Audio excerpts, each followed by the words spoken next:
Welcome back to another episode of Wilds and Water Sailing.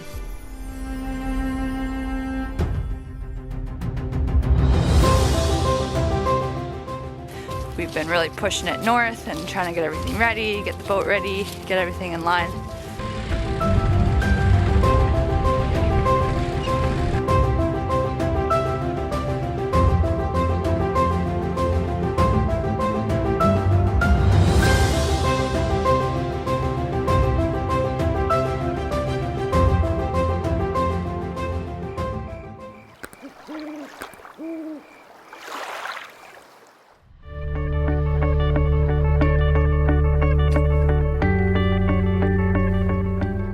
Hey guys, I'm Brooke.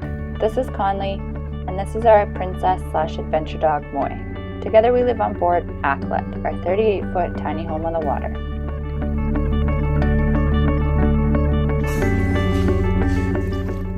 Join us as we sail around the world and share with you a little bit more of this planet's wild side.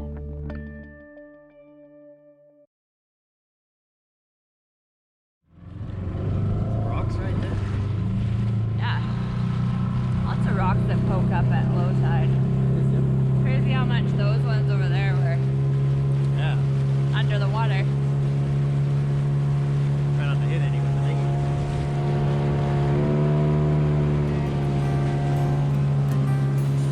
This is Russell Arm, a once popular little cabin community that now lies abandoned and in shambles just across the harbor from Prince Rupert.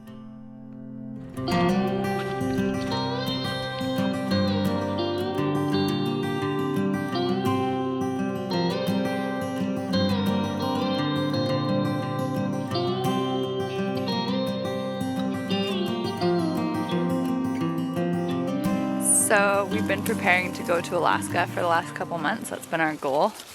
And we've been really pushing it north and trying to get everything ready, get the boat ready, get everything in line. And we had talked to the Alaska Tourism Association and they had said, oh yeah, Canadians, no problem, you guys are allowed in. We'd love to have you. And then we got up to Prince Rupert and called the Border Patrol and they're like, ooh, I don't know. They're pretty misinformed, sounds like. So turns out we can't go to Alaska now, and so we're just hanging out around Prince Rupert. Haven't really decided what we're gonna do. Yeah, at least northern BC here is really beautiful, and spring is coming, and should be a lot of action starting to happen with herring spawn and all the whales coming back and bears waking up and stuff like that. So yeah, we could be in a worse spot, but now we're plotting. We're not sure exactly where we're gonna go or what we're gonna do.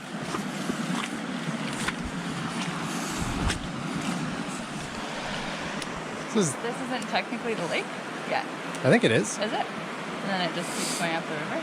Seems like it. It opens up here. Maybe there's another lake. Oh, yeah. It's probably a nice spot to come in the summertime for a swim. Yeah. Yeah.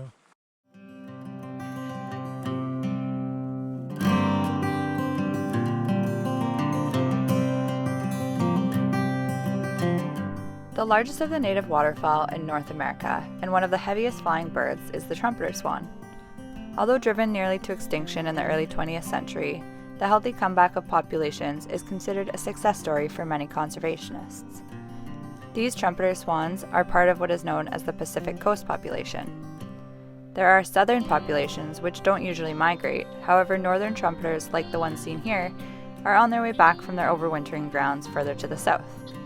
Their spring migration begins as early as January and February as they fly north towards their breeding grounds in Alaska and the Yukon. Trumpeter swans mate for life and form breeding pairs at 2 to 4 years old, however don't begin to nest until 4 to 7 years old. For these swans, like other birds that rely heavily on northern areas for vital habitat, these birds are threatened by the worsening effects of climate change.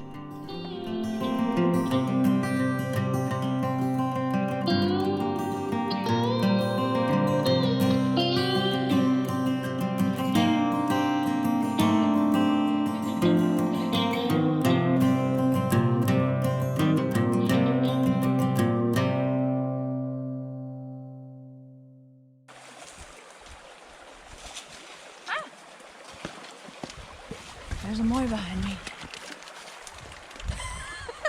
What the? She's so crazy. Hey! Okay, let's haul the dinghy to the water. Okay, here I go. Okay, go, get going. Yeah, just about made her. Okay, Oh, here goes. ready? Ready? Heave. 1, 2, 3. Oh! Oh, yeah. Yeah, you're getting her. Only got like 30 feet to go. Somebody has some dinghy wheels they're not using anymore. If you could just send them general delivery, Prince Rupert, that would be great. Some big tides up here.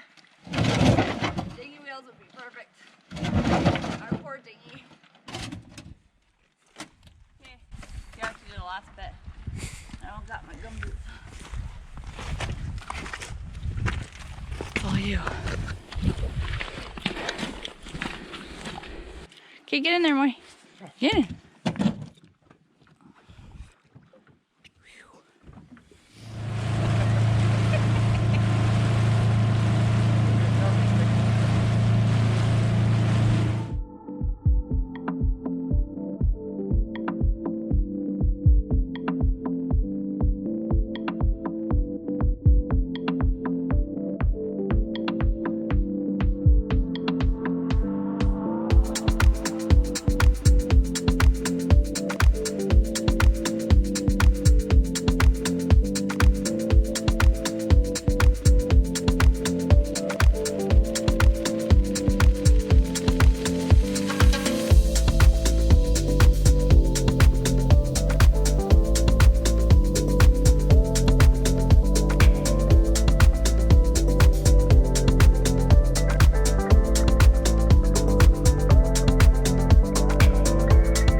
Pretty disappointed that our plans to go to Alaska had changed in the blink of an eye, we decided to use our misfortune as a great opportunity to explore more of BC's north coast.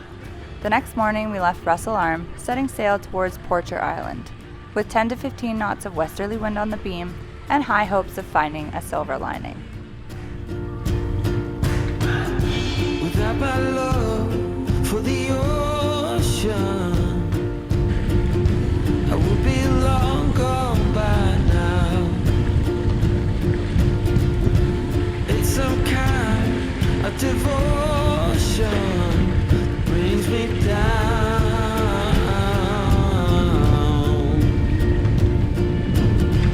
That without my love for the ocean, I would be no one. No one.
We made it to Welcome Harbor here on Porcher Island, and we were thinking there was going to be some sunshine today, but it's been pretty rainy the whole way. We got to sail for a while with some good wind on the beam, and then we had it a bit on the nose, so did a bit of tacking, and yeah, we're here.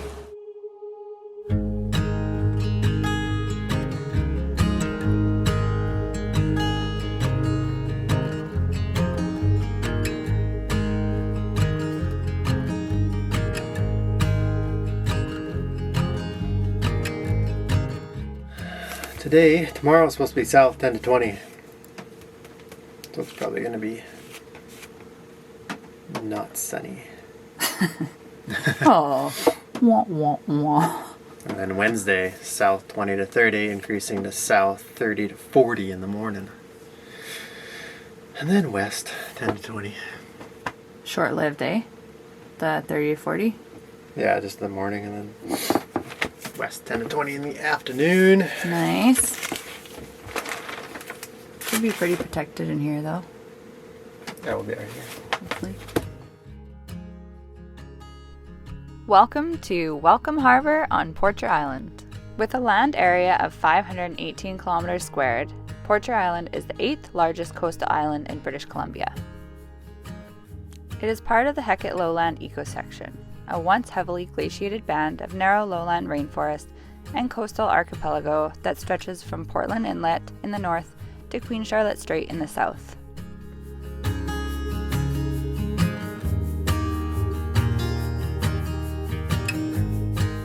Porcher Island has 200 kilometers of varied coastline, which is a mix of wave-rounded cobble and pebble beach, as well as other areas of sand and sharp rocky shoreline.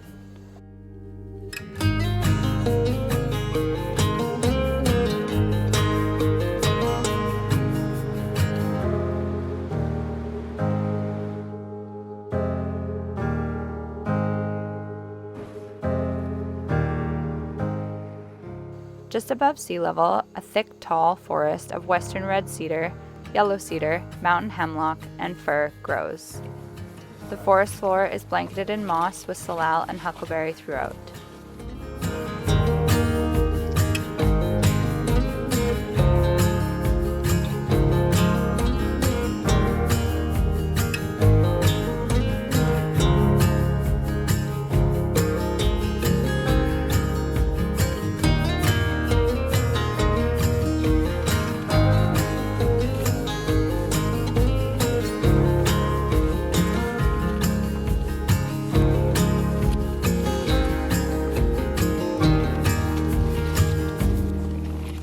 Inland, the ecology changes to a mix of muskeg wetland and bog forest, with salal, fern, and skunk cabbage commonly found under a sparse canopy of pine and wind-blown cedars.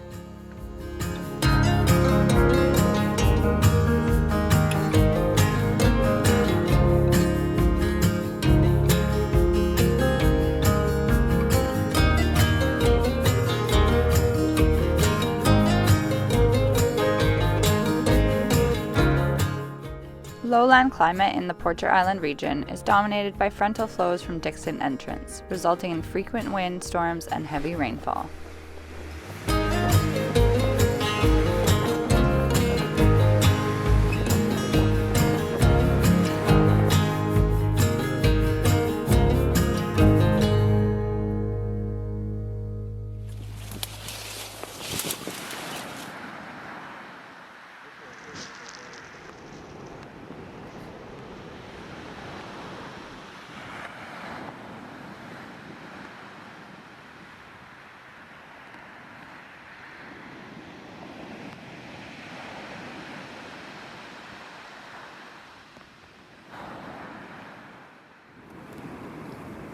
Look at all the urchins, eh? These urchins are a keystone species, with sea otters as their main predator. While many red urchins may live to about 30 years, some individuals can live over 200 years. Look at the gumboots. There's a gumboot there. There's one up there on the rock. There's two in that crevice. Weird. The gumbo chiton is one of the largest chitons, growing up to 36 centimeters and weighing as much as 2 kilograms.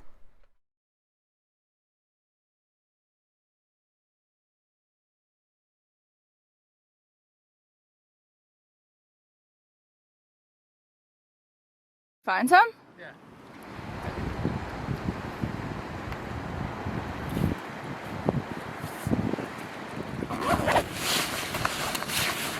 Okay, let's go scrape them off the rock. All right, you ready? Yep. We found some horse mussel or horse barnacles, also known as Giuseppe's, and gooseneck barnacles. And now to try and get them off the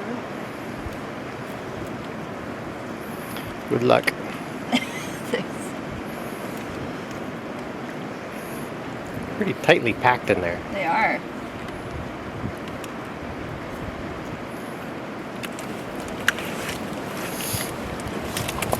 Oh yeah, Oh yeah.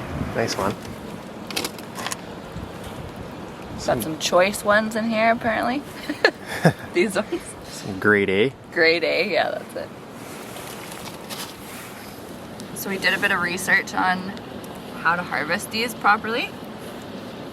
And they say that it takes about 20 years for a colony to grow into Yeah. like a good sized colony. Yeah. And so if you leave quite a few, then they can easily reestablish themselves. But if you just wipe out the whole kind of population in an area, then it takes them a long time to come back. So we're just gonna take a few. We haven't tried them before either, so don't know if we're really gonna like them. They've come highly recommended though. They come highly recommended.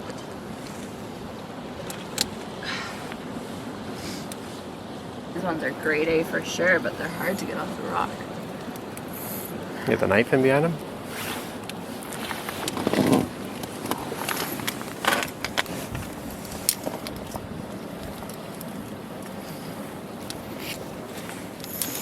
That fatty. That one. Ooh, nice. Grade A for sure.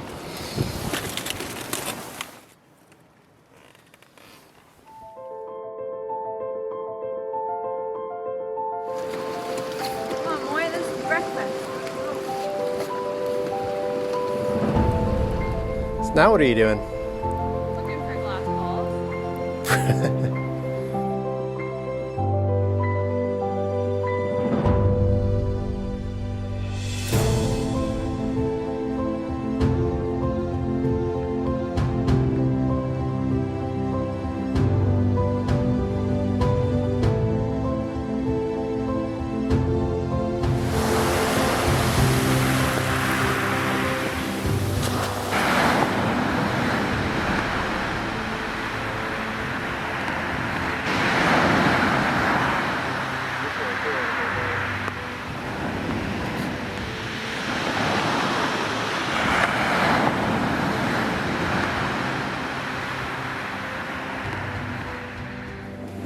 What'd you find, Brooke? I found my new boat scrubbing brush. It is got the perfect little angle so I can like get underneath things.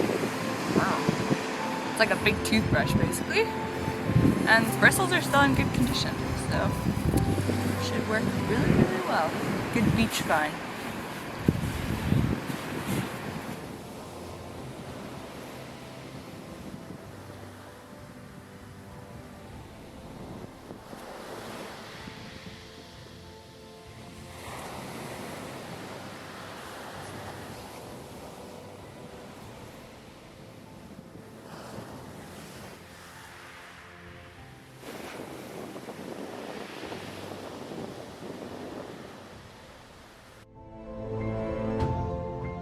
Well, no luck on the glass ball hunt today. And we didn't see any orcas, but made it about a quarter way down the beach. Lots more to explore still. Right now it's time to go and have some breakfast slash lunch slash probably dinner. Try some of those gooseneck barnacles we got. definitely don't look appetizing. I'll give them that. Nope. Conlee separated the percebes from one another and got them ready for a quick boil.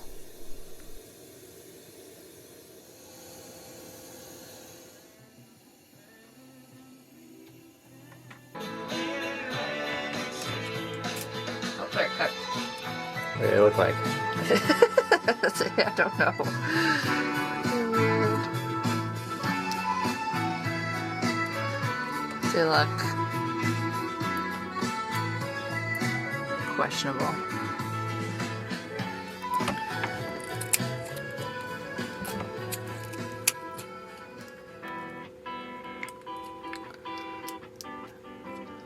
They're like a mini gooey duck, it looks like, almost.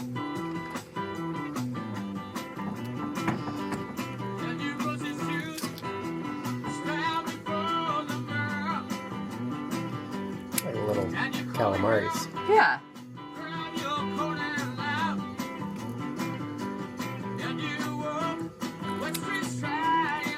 It's funny just like cutting the skin off like this. I feel like I'm cutting off like a bandage or something. Comes off pretty easy though, eh? Yeah, it does. It's kind of fun. Kind of satisfying. What they're talking about with the big ones. Are there more choice? There's definitely more choice. Definitely more meat in there. There's not a lot of meat in the little ones. I wouldn't say they're not very big. I guess we'll find out if you should like rinse these out, like you said. Oh, they're sandy? Yeah. Ew.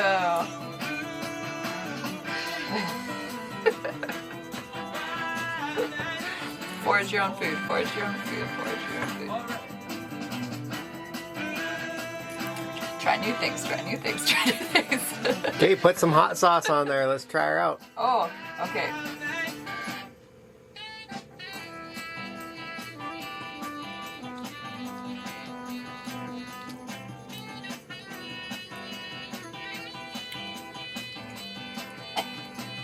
Hot sauce is hot. They kind of taste like an oyster. Like an oyster.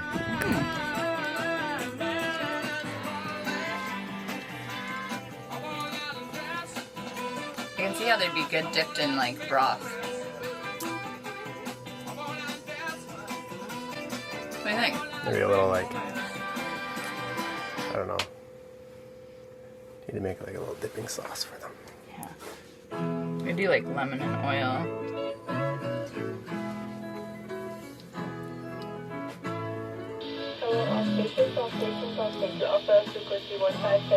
They're totally just like a oyster. Don't you think? Like same kind of texture and flavor. Or maybe it's just the Maybe not. Tabasco. Yeah. It's just the Tabasco you're putting on the oysters. Hi, Muoi. Action.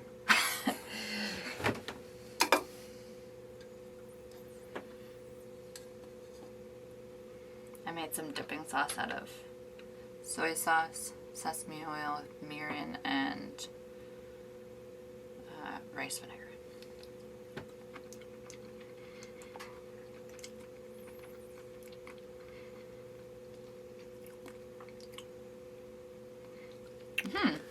They don't really taste like much. Is it a 1 or a 2? A 2, I guess. I think there's probably better stuff you can dip them in, though.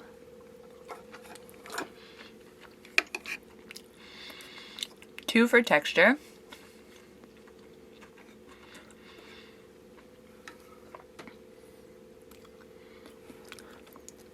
Can't really rate them on flavor. They don't really have flavor. Yeah, interesting. I wonder why they're like one of the most expensive seafoods.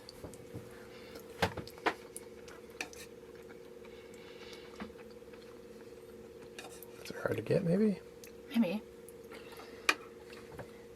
Maybe like gooey duck, they're supposedly an aphrodisiac or good for male fertility. No. Because they look like a mini penis. It's a really mini one.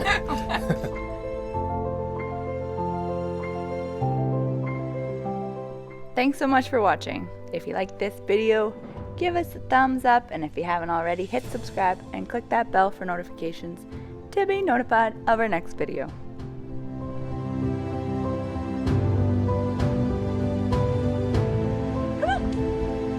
Come on!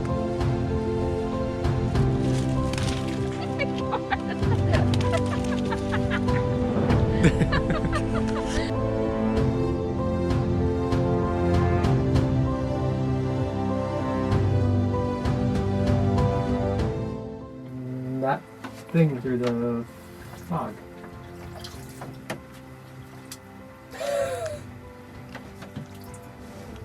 Come on, get up there.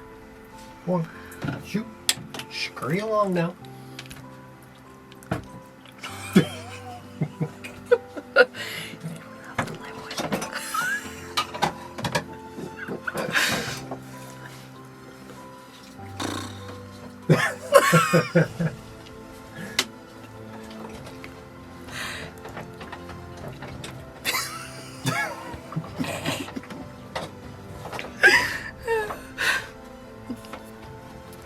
I knew it would.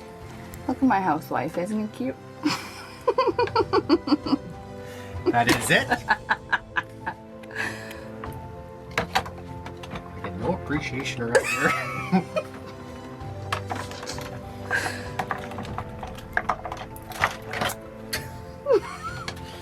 I don't think so. And go.